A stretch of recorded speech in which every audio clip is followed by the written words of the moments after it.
Caught Frank with girl in park, he says, Atlanta, Georgian. Sunday, May 11, 1913.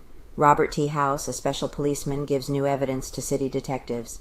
In the evidence obtained Saturday in the Mary Phagan case, one piece that the detectives regard as the most important bore on Frank's alleged conduct when he was in company with a young girl in Druid Hills Park.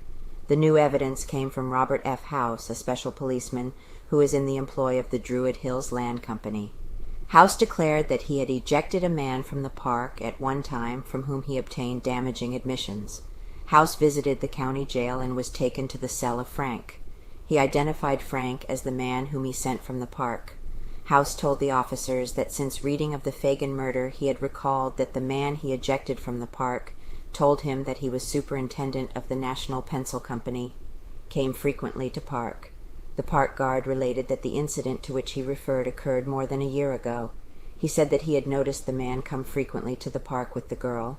When they appeared one afternoon shortly after 2 o'clock, he said he was determined to shadow them.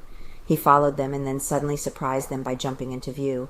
The man whom House identified as Frank came forward and told the officer that he did not want the girl's identity to become known and pleaded with House not to have them arrested.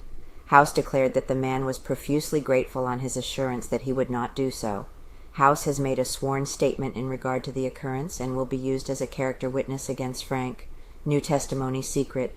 Sealed affidavits, particularly one made by a person whose identity has been kept secret by the police, are expected to help raise the curtain of mystery which has hitherto enveloped the death of little Mary Phagan when the case is presented to the grand jury the latter part of this week.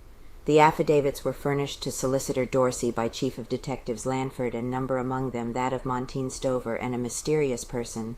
It is said that the latter was in close vicinity of the pencil factory on the afternoon of the tragedy and heard the screams of the ill-fated girl. Solicitor Dorsey yesterday declared that the sealed documents had not seen the light of day since they were signed by the witnesses and handed to him. The solicitor intimated, however, that in these affidavits the state expected to find the chief power for its prosecution of the case before the grand jury. Great mass of evidence, he says. So far, Mr. Dorsey declared, no one had been taken into his confidence save one detective, whom the solicitor termed the greatest in America.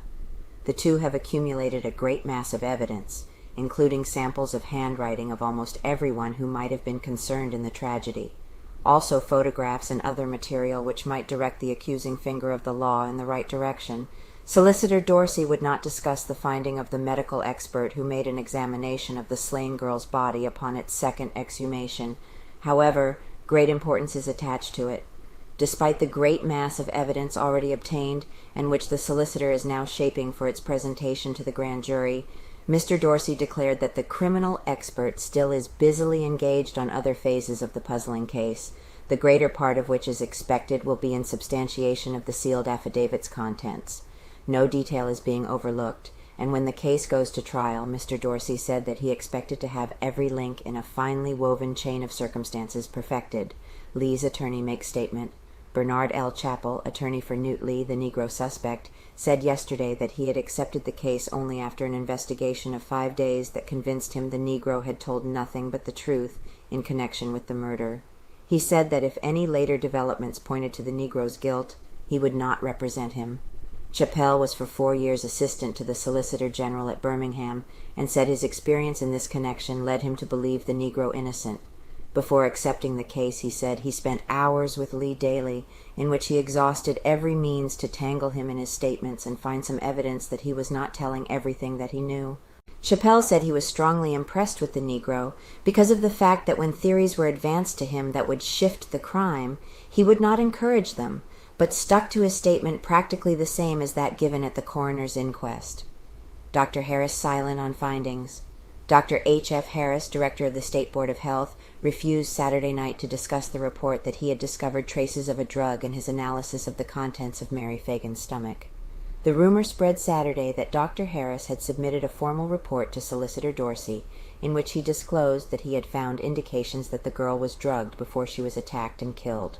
The rumor is believed to have arisen from the secret consultation between Dr. Harris and the solicitor.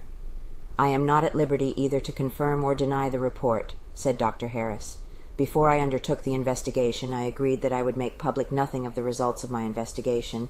In any event, I would first submit my report to the solicitor."